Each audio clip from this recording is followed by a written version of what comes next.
আপনি ফটো আর ভিডিও দুটোই করেন, তাহলে ক্যাননের নতুন RF VCM সিরিজের লেন্স আপনার কিন্তু ফটোগ্রাফি আর ভিডিওগ্রাফি গেম চেঞ্জিং হতে পারে। ভিডিওগ্রাফারদের জন্য কেন এই লেন্সটা স্পেশাল? প্রথম কারণ হচ্ছে ক্যাননে আমরা দেখেছি STM সিরিজ হয়, USM সিরিজ হয়, এটা VCM সিরিজ মানে হচ্ছে ভয়েস কয়েল মোটর। কী কাজ করে? হেভি এলিমেন্ট মানে ভারী এলিমেন্টগুলোকে স্মুথ আর সাইলেন্টলি ড্রাইভ করার জন্য এই মোটরটা খুব সুবিধাজনক। এতে কোনো রকমভাবে ফোকাস ব্রিদিং হয় না। এতে ফোকাস যখন আমরা একটা জায়গা থেকে আরেকটা জায়গায় শিফট করি, তো আমাদের সেই ফোকাস ব্রিদিংয়ের জন্য আমাদের ফ্রেম চেঞ্জ হয়ে যায় না।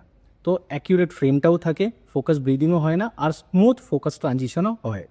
VCM সিরিজ লেন্সের মধ্যে ডেডিকেটেডলি রয়েছে আইরিস কন্ট্রোল। এতে সুবিধা কী হয়, আমি লেন্সের দ্বারাই খুব স্মুথভাবে খুব সহজেই আমি আপারচারটাকে কন্ট্রোল করতে পারি।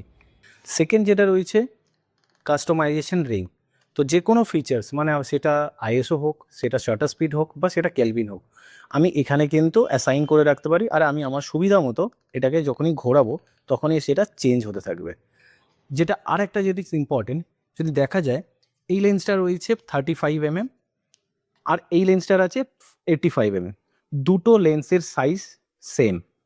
আর যদি দেখা যায় মাউন্টও কিন্তু সেম 67 mm। তো এতে সুবিধা কি সিনেমাটোগ্রাফারদের? একটা এনডি কিনলেই কিন্তু তার সমস্ত রকম VCM লেন্সে কিন্তু তারা ব্যবহার করতে পারবে, তাকে আলাদা আলাদাভাবে কোনো রকম এনডি ফিল্টার কিনতে হবে না। তো আমি আজকে এই VCM লেন্স দিয়ে কিছু ফটো কিছু ভিডিও শ্যুট করেছি। আপনি দেখতে পাচ্ছেন যে এই ভিডিওটার মধ্যে যখন আমি ফোকাস শিফট করছি একটা সাবজেক্ট থেকে একটা সাবজেক্টের, তখন কোনো রকমভাবে কোনো ফোকাস ব্রিদিং হচ্ছে না। সাথে সাথে যদি আমি ফটো দেখি, তাহলে হচ্ছে ফটো যখন আমি একটা তুলেছি, তোলার পরে যখন ক্রপ করছি 100%, তার ডিটেলিংটাও কতটা বেটার রয়েছে।